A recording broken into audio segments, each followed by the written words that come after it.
Hi friends, ఈరోజు మనం విశ్వక్సేనుల వారు వీరి గురించి కొద్దిగా తెలుసుకుందాం. విశ్వక్సేనుడు జ్ఞాన ప్రదాయకుడు. శైవ సాంప్రదాయంలో గణపతిని తొలుతగా తలచి ఆరాధన చేస్తారు. అలాగే వైష్ణవులు తమ సాంప్రదాయాన్ని అనుసరించి విశ్వక్సేనుని స్మరిస్తారు, పూజిస్తారు. ఈయన విష్ణుగణాలకు అధిపతి, వైకుంఠానికి సేనాని. సాక్షాత్తు విష్ణువులాగే చతుర్భుజాలను కలిగి ఉంటాడు. వైష్ణవులు స్మరించే గురు పరంపరలో ఈయన స్థానం మూడవది. మొదట విష్ణువు, రెండవ స్థానం లక్ష్మిది. నిజహస్తాలతో కుడి చేత అభయముద్ర లేదా సూచిహస్తం లేదా పుష్పం ధరించి ఉంటాడు. కొన్ని చోట్ల దండాన్ని కూడా ధరించి కనబడతాడు. ఎడమ చేత కటిముద్రను గాని గదను గాని ధరించి ఉంటాడు. వెనుక ఉన్నటువంటి పరహస్తాలలో శంకు చక్రాలను ధరించి మనకు దర్శనమిస్తాడు. విష్ణు స్వరూపానికి ఈయనకి ఒక్కటే తేడా. శ్రీ మహావిష్ణువుకు శ్రీవత్సం, బ్రహ్మసూత్రం ఉంటాయి. విశ్వక్సేనుల వారికి అవి ఉండవు.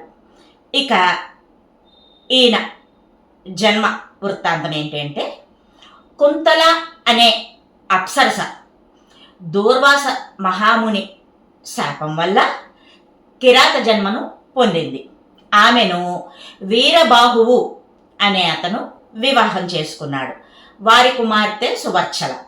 ఈ సువర్చలను వరుణుడు వివాహం చేసుకున్నాడు. వీరిద్దరి సంతానమే విశ్వక్సేనుడు.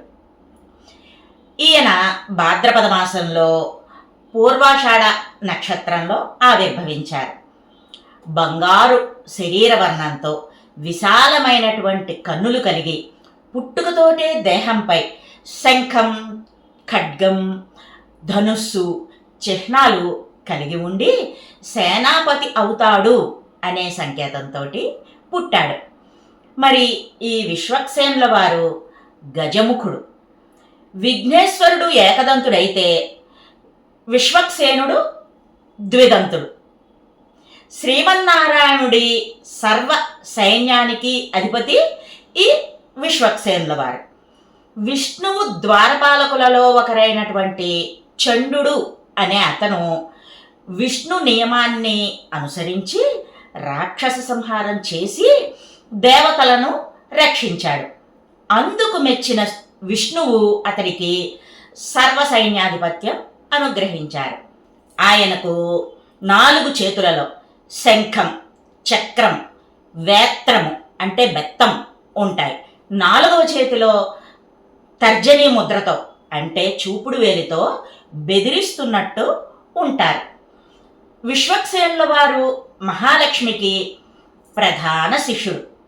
ఇంకా విష్ణు అవతారాలను సైతం ఎప్పుడు, ఎక్కడ, ఏ కాలానికి ఎలా జరగాలో ఈయనే నిర్ణయిస్తారని చెబుతారు.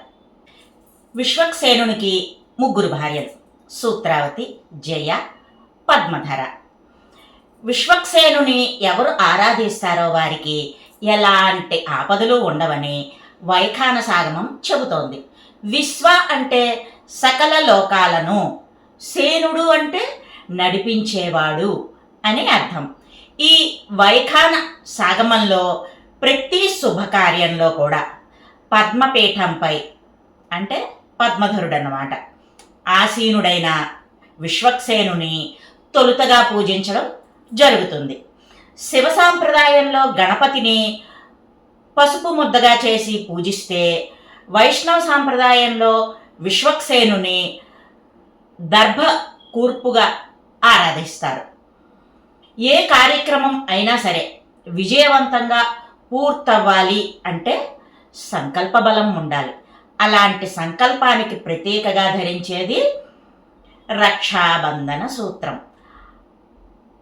ఆ సంకల్ప సూత్రానికి ప్రతీకే సూత్రావతీదేవి. విజయాన్ని అందించే మాత జయ. వైఖానస ఆగమోత్తమం ప్రకారం తిరుమల శ్రీవారికి నిర్వహించే నిత్య కైంకర్యాలలో విశ్వక్సేనుల వారిది ప్రధాన పాత్ర. మరి ఆచార్య పరంపరలో నమ్మాళ్వారికి ఆచార్యుడైన విశ్వక్సేనుల వారిని కశ్యప మహర్షి పెంచి పెద్ద చేశారు. వేదాలను మంత్రశాస్త్రాలను నేర్పించారు. తరువాత వృషభాద్రిపై 12 సంవత్సరాలు తపస్సు చేసి శ్రీనివాసుని అనుగ్రహంతో సేనాపతిగా అవతరించారు.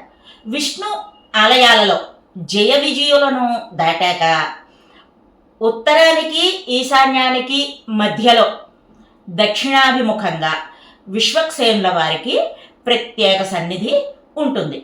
వీరికి విష్ణు నివేదితమైనటువంటి పదార్థాన్నే నైవేద్యంగా సమర్పించాలి.